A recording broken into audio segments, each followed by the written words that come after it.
Vamos a hablar del dato del PIB de Estados Unidos.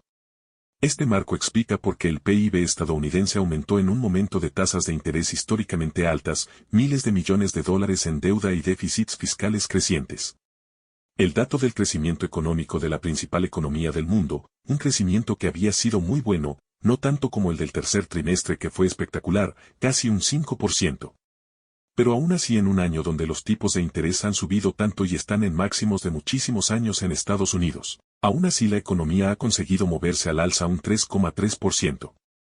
Aquí está un gráfico, que nos muestra un poco cómo ha aumentado en el cuarto trimestre el PIB. ¿Cómo ha aumentado esto en dólares?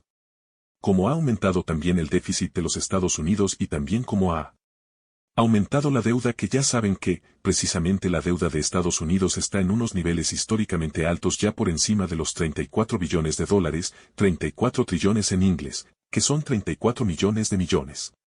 Pues bien, ayer el dato del PIB de la economía de Estados Unidos del cuarto trimestre del 3,3%, esto implicaba que básicamente la principal economía del mundo había crecido en ese último trimestre del año unos 328 mil millones de dólares.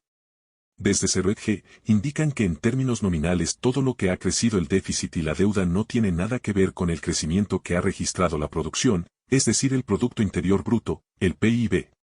Estas cifras son disruptivas respecto al PIB.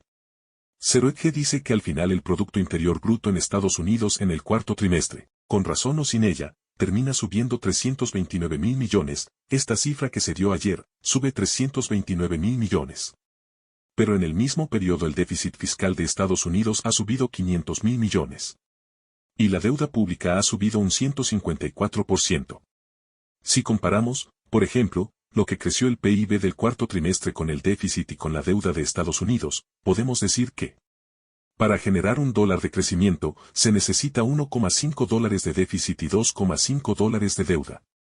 Esto es escandaloso y no acabará bien tarde o temprano. Porque una de las maneras de poder fomentar el crecimiento económico viene directamente del gobierno, que gasta más en subsidios, por ejemplo gastar más en incentivos para que las compañías vayan a producir, como es el caso por ejemplo del Inflation Reduction Act, esa ley que puso en marcha Estados Unidos para que las empresas verdes fueran a Estados Unidos a invertir el dinero.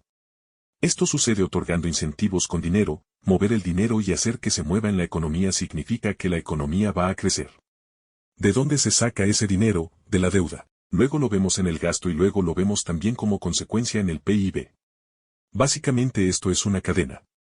Se pide dinero, se pide más deuda, se gasta más por parte del gobierno y eso se ve traducido en un PIB que sube un 3,3%. Esto explica cómo es posible que Estados Unidos esté creciendo tanto cuando los tipos de interés han subido a máximos.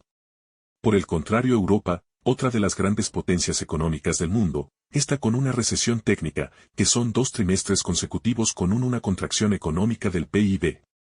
¿Esto es sostenible? Suben los tipos de interés y solo crecen las grandes empresas por la inyección de dinero adquirida a través de deuda por el Estado. ¿El dinero derrama hacia arriba?